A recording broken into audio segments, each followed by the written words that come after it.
ஐஸ்வர்யா சொல்றாங்க கௌதம பார்த்து எக்ஸ்பீரியான டேப்லெட்டை எனக்கு கொடுத்து கொல்ல பாக்குறாங்க என் ஹஸ்பண்டும் என் அத்தையும். எனக்கு சுத்தமா பாதுகாப்பே இல்லை. அதனால இந்த அநியாயத்தை வீடியோ எடுத்து உங்களுக்கு அனுப்புறேன். ஒருவேளை என் உயிருக்கு ஏதாவது ஆபத்து வந்தா இவங்க தான் பொறுப்பு. ஐஷு என்னென்னமோ உளறிக்கிட்டு இருக்க.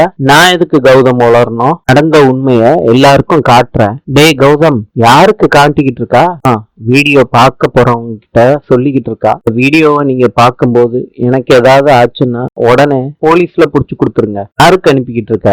கௌதம், என் ஃப்ரெண்ட்ஸுக்கு ஏதாவது ஆச்சுன்னா இத கமிஷனர் ஆபீஸுக்கு ஃபார்வர்ட் பண்ண சொல்லியிருக்கேன். உன்னால என் வாழ்க்கையில நிம்மதியாவே இருக்க முடியாது போல இருக்கே. சாரிமா. சரியா, உனக்கு கால் வலிக்குதுன்னு சொன்னேன் இல்லம்மா. கௌதம், கால் அமுக்கி விடு. நான் கேளுடா, உன் பொண்டாட்டிக்கு கால் வலிக்குதான், அமுக்கி விடுறா. சரியா, உனக்கு ஏதாவது ஜூஸ் போட்டு எடுத்துட்டு வரவா? சரிங்க அத்தை, 3 ஜூஸா போட்டு எடுத்துட்டு வாங்க, சேர்ந்தே குடிக்கலாம். காலை ஒடிச்சிடாதீங்க. சரியா ஐஸ்வர்யா, ஜாதகக்காரரு வந்துட்டாரு. நல்ல நேரம் இப்ப நல்லா இருக்குன்னு எல்லாரையும் பார்த்து சொல்றாரு. பரிகார பூஜைய இன்னையில இருந்தே தொடங்கிடலாம். அனாமிகாவுக்கு பரிகாரம் பண்ற நட்சத்திரம் இன்னைக்குதான் தொடங்கி இருக்கு. முத பரிகாரத்தை ஆரம்பிச்சிடலாம். அதுக்கப்புறம் கோயில்ல படிப்படியா நீங்க பரிகாரத்தை பண்ணணும். இல்ல நவதானியங்கள்லாம் இருக்கு. இது ஒரு வாரத்துக்குள்ள வளர்ந்துருக்கணும். அப்படி வளர்ந்துட்டா இதுக்கு மஞ்சள் கயிறு கட்டி ஆத்துல விட்டுறலாம். அதுக்கப்புறம் கோயில்ல 2வது பரிகாரத்தை ஆரம்பிச்சிடலாம். ஒருவேளை இது முளைக்காம போனாலோ இல்லாட்டி ஏதாவது தவறுதல் நடந்தாலோ இந்த கல்யாணத்தை நடத்தாம இருக்கிறதே ரொம்ப நல்லது. முளைப்பாரி நல்லபடியா வளரணும்னு பிரார்த்தனை பண்ணிக்கோங்க.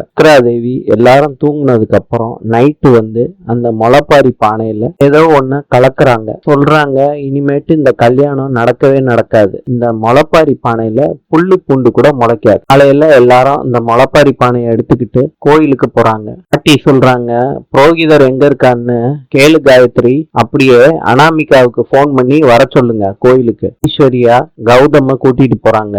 எனக்கு மாங்காய் வேணும்னு சொல்றாங்க. ஐஸ்வர்யா மரத்துல இருக்க மாங்காய் கேட்டா அதென்ன கையில அவளுக்கும் இங்கனக்குள்ள கட் பண்ணி விற்பாங்க, நான் அதை வாங்கி கொடுக்குறேன். கௌதம், கடையில விற்கிற மாங்காய் ரொம்ப பழசா இருக்கும். எனக்கு மரத்துல இருந்து அப்படியே எனக்கு ஃப்ரெஷ்ஷா பறிச்சு கொடுங்களேன். ஐஸ்வர்யா, நம்ம கோயிலுக்கு வந்திருக்கோம், வந்த இடத்துல டார்ச்சர் பண்ணாத. என்ன தாத்தா பாட்டி கிட்ட சொல்லி வேற யாரையாவது விட்டு பறிச்சு கொடுக்க சொல்றேன். சரியா, மரத்துல இருக்க மாங்காய் வேணும், அவ்வளவுதானே, நானே பறிச்சு கொடுக்குறேன். சரியா, நான் மரத்துல ஏறி பறிச்சு கொடுக்குறேன். ஆனா யாராவது வந்தாங்கன்னா சொல்லு, நம்ம டக்குன்னு ஓடிடலாம். மேல இருக்கு பாருங்க கௌதம், அதான். ஆள் இல்லாதப்ப மரத்துல ஏறி மாங்காய் பறிக்கலாமா? தப்பு இல்ல.